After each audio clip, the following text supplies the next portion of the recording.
நமது தமிழக வியாபாரிகள் சம்மேளனத்தினுடைய பல ஆண்டுகளாக இந்த சங்கத்துக்கும் நம் சமுதாய மக்களுக்கும் அனைத்து உறுப்பினர்களுக்கும் என்றென்றும் கிட்டத்தட்ட 40 ஆண்டு காலமாக துணையோடு துணை இருந்து சங்கத்தை கண்கலங்காமல் காத்திருக்கும் அருமை அண்ணன் ஆர்.பி. கருணாகரன் அவர்கள் உங்களோட சில நிமிஷம் பேசுவாங்க. Seva Ratna doctor M R. முருகன் அவர்களை வணங்கி என்னுடைய உரையை நான் தொடங்குகின்றேன். இந்த மாநாடு இன்று மிகவும் எழுச்சியோடு நடைபெற்றுக் கொண்டிருக்கின்றது. மாநாட்டுக்கு ஏற்பாடு செய்து கொடுத்த நடத்தி கொண்டிருக்கின்ற தமிழக வியாபாரிகள் சம்மேளனத்துடைய தலைமை கிளை நிர்வாகிகள் அனைவருக்கும் என்னுடைய நெஞ்சார்ந்த நன்றியை தெரிவித்துக் கொள்கின்றேன். இங்கே பெண்கள் மிகவும் அதிகமாக வந்துள்ளார்கள், அலை கடலென திரண்டு வந்துள்ளார்கள். இன்னைக்கு கோவை மாவட்டத்திலே இப்படி ஒரு மாநாடு யாருமே நடத்த முடியாது. இந்த மாநாடை நடத்திய என்னுடைய பாசமிகு தம்பி நிரந்தர தமிழக வியாபாரிகள் சம்மேளனத்தினுடைய நிரந்தர தலைவர் என்று கூறலாம் திரு எஸ்.எம்.பி. முருகன் அவர்களே, அன்பு தம்பி உதயகுமார் அவர்களே, அன்பு தம்பி சிலுவை முத்துக்குமார் அவர்களே, தலைமை நிர்வாகிகள் அன்பு சகோதரர்கள் பூரணச்சந்திரன் அவர்களே, ஜேக்கப் அவர்களே, தேவராஜ் அவர்களே, சக்திவேல் அவர்களே, சாகுல் அமித் அவர்களே, சுடலைமணி அவர்களே, பால்ராஜ் அவர்களே, சூலூர் கே. குணசிங் அவர்களே, எஸ். பாலகிருஷ்ணன் அவர்களே மற்றும் இங்கே வாழ்த்துறை வழங்கி அமர்ந்திருக்கின்ற என் அன்பு தம்பி அஞ்சா நெஞ்சன் எஸ். குமார் அவர்களே மற்றும் இங்கே வாழ்த்துறை வழங்கிய கடைவீதி கிளை தலைவர் அண்ணன் மணி அவர்களே மற்றும் தீனதயாளன் அவர்களே உள்ளிட்ட நிர்வாகிகள் அனைவருக்கும் என்னுடைய நெஞ்சார்ந்த நன்றியை தெரிவித்துக் கொள்கின்றேன். இன்னைக்கு இந்த மாதிரி நம்ம கொடிஷி அரங்கத்தில் இப்படி ஒரு பெரிய மாபெரும் விழாவை நடத்துறோம். கோடை வெயில் தாக்கத்தை தணிப்பதற்காக இன்னைக்கு இந்த மண்டபத்துக்கெல்லாம் கிட்டத்தட்ட ஒரு 10 லட்சம் ரூபாய் வாடகை இருக்கும். நம்ம தலைவர் இன்னைக்கு ஆரம்பிச்சிருக்காரு. இங்க பண்ணுதான் இன்னைக்கு வெயிலே நின்று போச்சு. அந்த அளவுக்கு இந்த நம்ம மாநாட்டை பார்த்து இன்னைக்கு இந்த கோடை வெயிலுடைய தாக்கமே வெளியே தணிச்சிருச்சு. நான் என்ன சொல்றேன்னா, இன்னைக்கு வந்தது இங்க நம்முடைய அழைப்புக்கு இணங்க இந்த விழா மேடையிலே வீட்டிருக்கக்கூடிய முக்கிய பிரமுகர்கள் 2 பேர் இருக்காங்க. அவங்க பெயர் மிஸ்டர் வி. ரத்தின சபாபதி அவர்கள், காவல்துறையில் ஒரு கண்ணியமாக பணியாற்றிய காவல் கண்காணிப்பாளர். அது மட்டுமல்ல, தமிழ்நாடு பப்ளிக் சர்வீஸ் கமிஷன் உறுப்பினர் கூட. மற்றும் அவங்க இதுல நம்ம ஓபிசியில அவங்க அந்த இது குழுவுடைய ஸ்டேட் பிரசிடென்ட். அதாவது எல்லா மக்களுக்கும் வேலை வாய்ப்பு வரணும். அவரு பிள்ளைங்களாம் நல்லா படிக்க வச்சுன்னு சொல்லுவாரு. ஆனா எல்லாருக்கும் இங்க வந்திருக்க எல்லாருடைய பிள்ளைங்களும் வேலை வாய்ப்பு பெறணும். அந்த வேலை வாய்ப்பு பெறக்கூடிய வழி தெரியாம நிறைய பேர் உட்கார்ந்துட்டு இருக்காங்க. அது ஒரு விழிப்புணர்வு ஏற்படுத்திட்டு இருக்காரு ஸ்டேட் லெவல்ல. மிகப்பெரிய போலீஸ் ஆபீசர். ஒரு காலத்துல எனக்கு நல்ல நினைவு இருக்கு, கோயம்புத்தூர்ல பாம்பிளாஸ் தனி ஒரு மனிதன் பிஸ்டல் தொப்பி, அந்த காக்கி தொப்பி வச்சிருக்காரு, கல்வெறிய விழுது ஒரு முக்கியமான பகுதிக்குள்ள போறாரு. ஒரு ஆயுதப்படை அந்த நம்ம ஊர்ல ஊர்ல சொல்லுவோம் சட்டி தொப்பி போலீஸ், அந்த இரும்பு கவசம் உள்ள தொப்பியை ஒருத்தட்ட ஒரு கான்செப்ட வாங்குறாரு. தனி ஒரு மனுஷனா அடிச்சு போறாரு. இவர் போய் அந்த ஏரியாவில் பல அசம்பாவித சம்பவங்கள் தவிர்க்கப்பட்டன. அப்படிப்பட்ட ஒரு வீரமா பணியாற்றக்கூடியவர். இன்னைக்கு நம்ம இதுக்கு வந்திருக்காங்கன்னா நீங்க அனைவரும் கைதட்டி உங்களை பார்த்து கேட்டுக்கொள்கின்றேன். ஒரு கண்ணியமிகுள்ள காவல் அதிகாரி. கடந்த 40 ஆண்டுகளாக எனக்கு அவங்களை நல்லா தெரியும். அவரு நல்ல படித்த பண்பாளர், வசதியான குடும்பத்தில் பிறந்தவர் தான். அவருக்கு இங்கெல்லாம் வரணும்னு அவசியம் இல்லை. நான் போயிருக்கிறேன். பெரிய கல்லூரியுடைய பேராசிரியரா இருந்தவர். எல்லா பொறுப்பும் வச்சு இன்னும் மக்களுக்கு சேவை செய்யணுங்கிறதுல மிகப்பெரிய பொறுப்பு அவங்க கையில் எடுத்து செஞ்சிட்டு இருக்காங்க. அவங்களுடைய அந்த முயற்சிகள் கண்டிப்பா வெற்றி பெறும். உங்களுக்கு நாங்க எல்லா இது வகையிலும் நாங்க உதவியா இந்த சம்மேளனம் இருக்குங்கிற உறுதியை நான் கூட சொல்றேன். அடுத்தபடியா முத்தூஸ் மருத்துவமனை சேர்மன் டாக்டர் முத்து சரவணகுமார் மதுரை மாவட்டத்தை சேர்ந்தவர் தான். ஒரு விவசாய குடும்பத்தில் பிறந்தவர் தான். இவரு பிறப்பில் இவங்க குடும்பத்துல யாரும் டாக்டர் கிடையாது.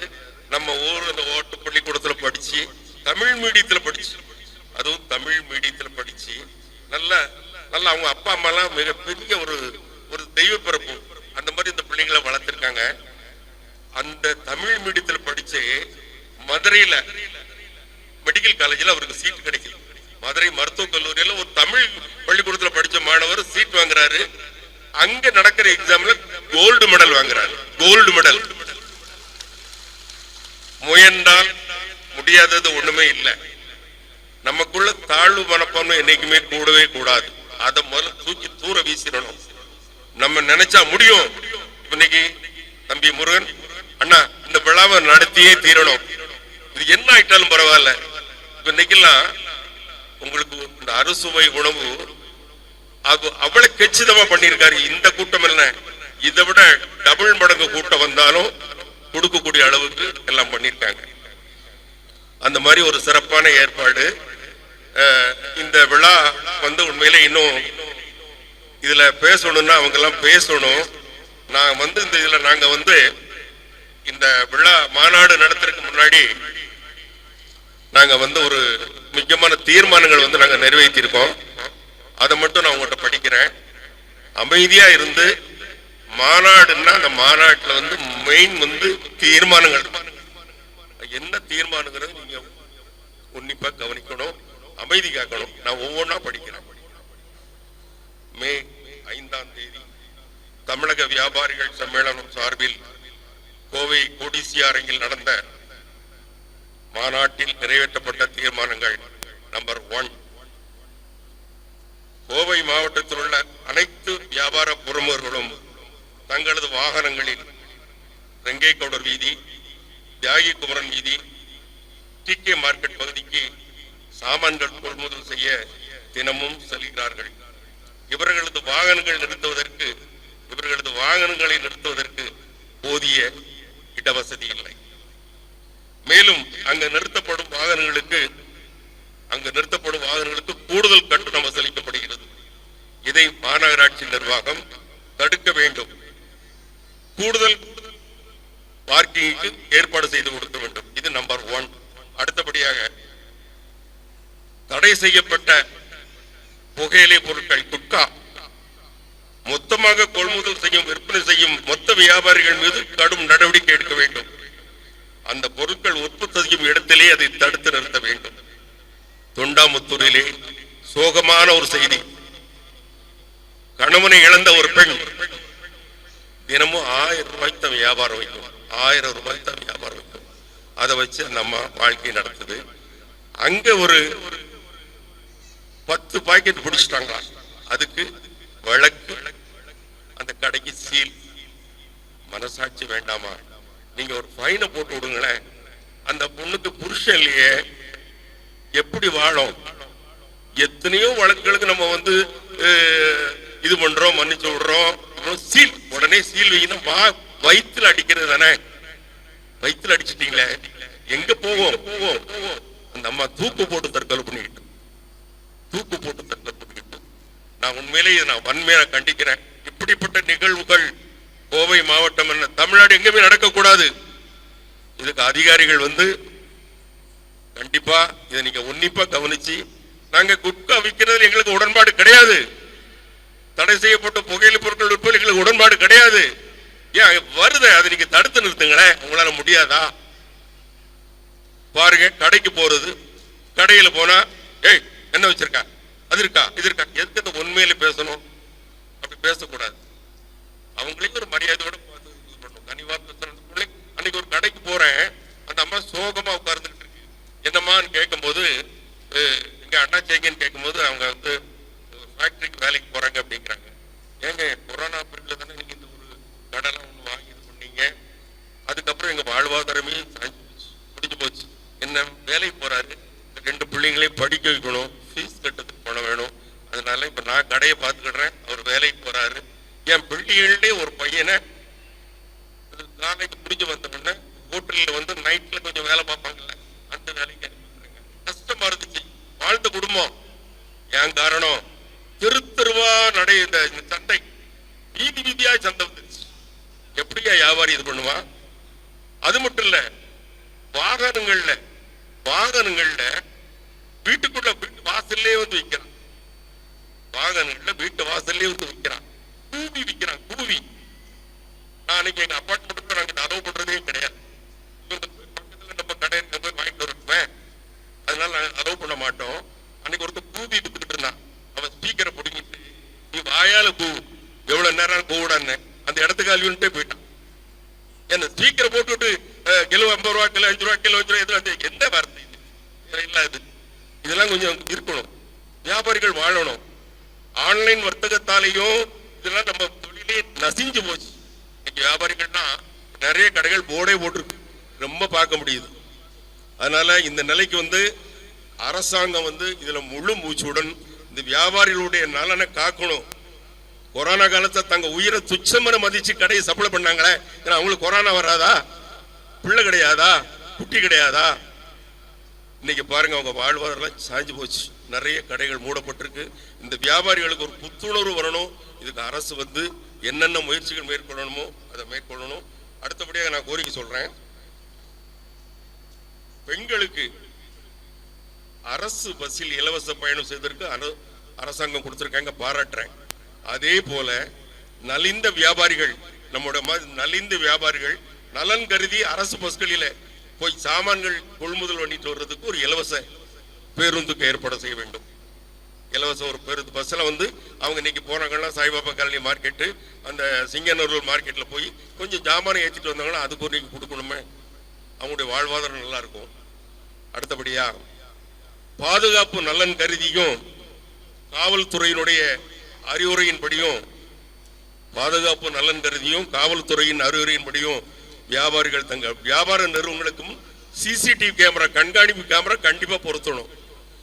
நம்ம சங்கத்தை பொறுத்தவரை என்னைக்கும் அரசு அதிகாரிகளுக்கும் காவல்துறைக்கும் நம்ம எப்பவும் உற்ற துணையாக இருப்போம். எந்த காவல் நிலையங்கள்ல எந்த நிகழ்ச்சிக்கு இதனால நம்ம முகம் அதை முன்கூட்டி, அதாவது மனம் வந்து செய்யக்கூடியது நம்முடைய சம்மேளனம்.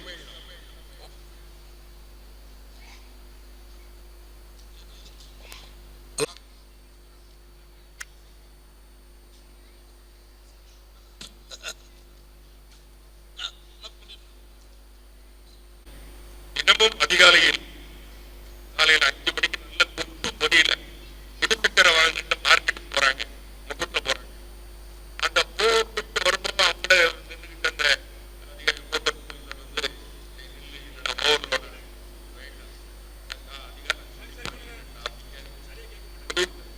நேரத்தில் அவங்க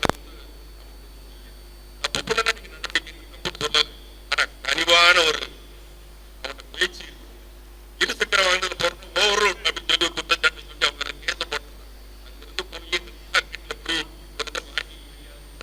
200 ரூபாய் கிடைக்கும், 500 ரூபாய் கிடைக்கும். அதெல்லாம் மனிதாபிமான அடிப்படையில நம்ம இது பண்ணணும். அடுத்து கடைகளிலும்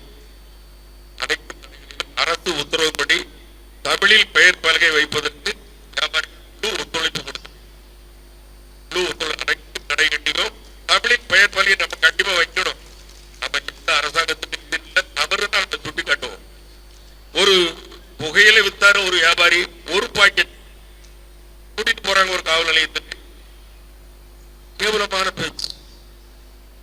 அதே காவல் நிலையத்தில் கஞ்சா வித்த ஒருத்த உட்கார்ந்துட்டு இருக்கான், அவன் பெஞ்சில உட்கார்றான், இவரை கீழே உட்கார்றான். சட்டத்துக்கு நம்ம எல்லாருமே சமம். ஒரு பாக்கெட் ஒரு இதுக்காக ஒரு காவல் நிலையத்துல கூட்டிட்டு போய் ஆனங்கிட்ட பேசி, அது மட்டும் இல்ல அந்த உட்கார வைக்கிறது தப்பு பண்ணிட்டாங்க. தானா இந்த மாத்திரம் தானா மெத்தப்பட்டி தானா கிட்ட விட்டான் இது அதே ஒரு கஞ்சா வியாபாரிகளும் இது தவிர்க்க தப்பு பண்ணா நீங்க அவங்களுக்கு மனிதனை மனிதனான் என்ன சொல்றேன். நான் வந்து எனக்கு பயப்பட மாட்டேன். உள்ளதை தப்பே கிடையாது. குற்றம் செஞ்சா நீங்க தண்டி போடுங்க, வயிற்றுல அடிக்க. அடுத்தபடியா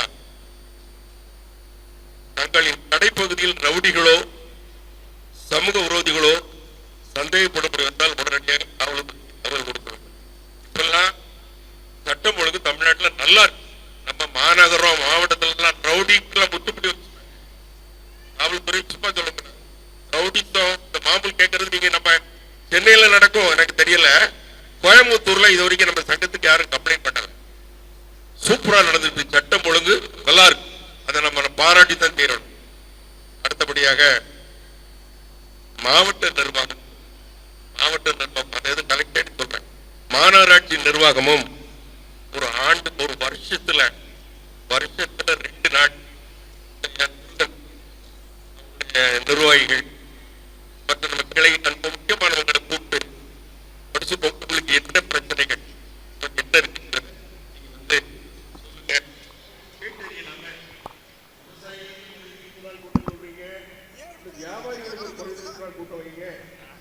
கண்டிப்பா நீங்க வைக்கணும்னு சொல்லி நாங்கள் வலியுறுத்துறோம். கடைகளில் மாமூல் கைக்கு காவல்துறைக்கு அடையாளம் காட்ட வேண்டும். அடுத்தபடியாக